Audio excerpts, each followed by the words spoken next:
Updates at pinakahuling mga usapin sa mundo ng palakasan.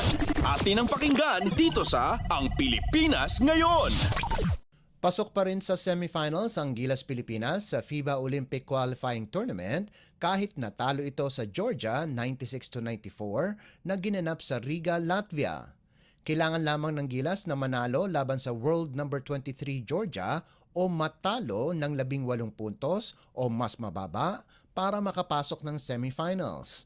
Sinabi ni head coach Tim Cone na ito ang kauna-unahang pagkakataon na masarap sa pakiramdam ang matalo. Pinangunahan muli ni Justin Brownlee ang Gilas kung saan nakapagtala ito ng 28 puntos, 8 rebounds, 8 assists at 1 steal. Maganda rin ang ipinakitang laro ni Dwight Ramos kung saan nagtapos ito ng may 16 na markers, 5 rebounds, 4 na assists at 2 steals. Nag-ambag naman si CJ Perez ng 14 na puntos habang si Chris Newsome ay nakapagrehistro ng 13 puntos kasama pa ang 4 na rebounds at 6 na assist. Samantala, dinala si Kai Soto sa ospital para ipatingin ang kanyang ribs pagkatapos mabagsakan ng Georgian player sa second quarter. Nakapaglaro lamang ng 11 minuto si Soto at nakapagtala ng 4 na puntos at 2 blocks. Updates at pinakahuling mga usapin sa mundo ng palakasan. Atin ang pakinggan dito sa Ang Pilipinas Ngayon.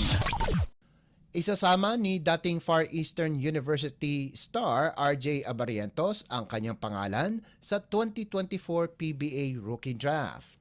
Dating naglaro si Abarientos sa Korean Basketball League at pinarangalan ng Rookie of the Year Award nung naglalaro pa siya para sa Ulsan Mobis.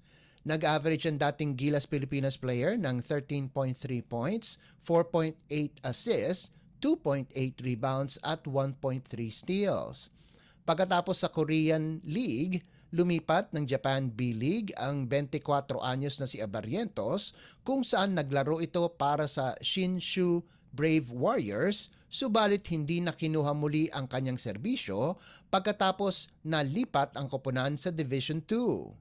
Nag-average naman si Abarientos ng 7.8 markers, 2.4 assists at 1.7 boards sa loob ng 49 na laban sa Japan at ngayon pinili niya nang bumalik sa bansa para makapiling ang kanyang pamilya pagkalipas ng 2 taong pamamalagi sa ibang bansa.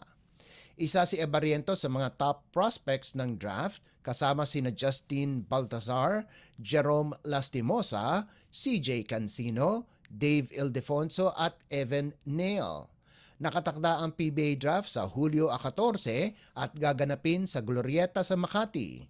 Samantala, maglalaro muna si Abarientos para sa Strong Group Athletics na sasabak sa 43rd William Jones Cup sa Taiwan sa susunod na linggo.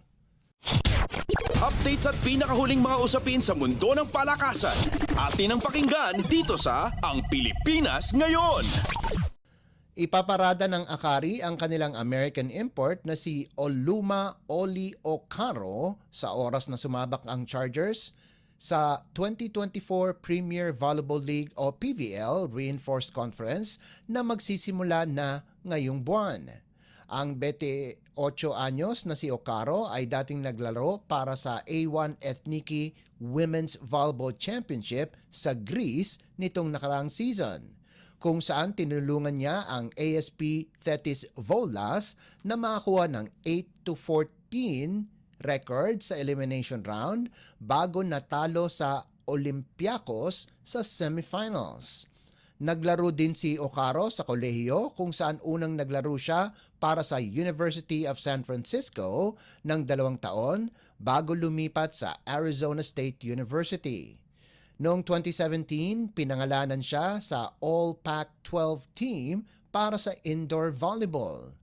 Inaasahan na mapapalakas ni Okaro ang Akari na pinangungunahan ni Sed Domingo, Mitch Cobb, Faith Nisperos, Gretchen Soltones, Fifi Sharma at Erica Ragas.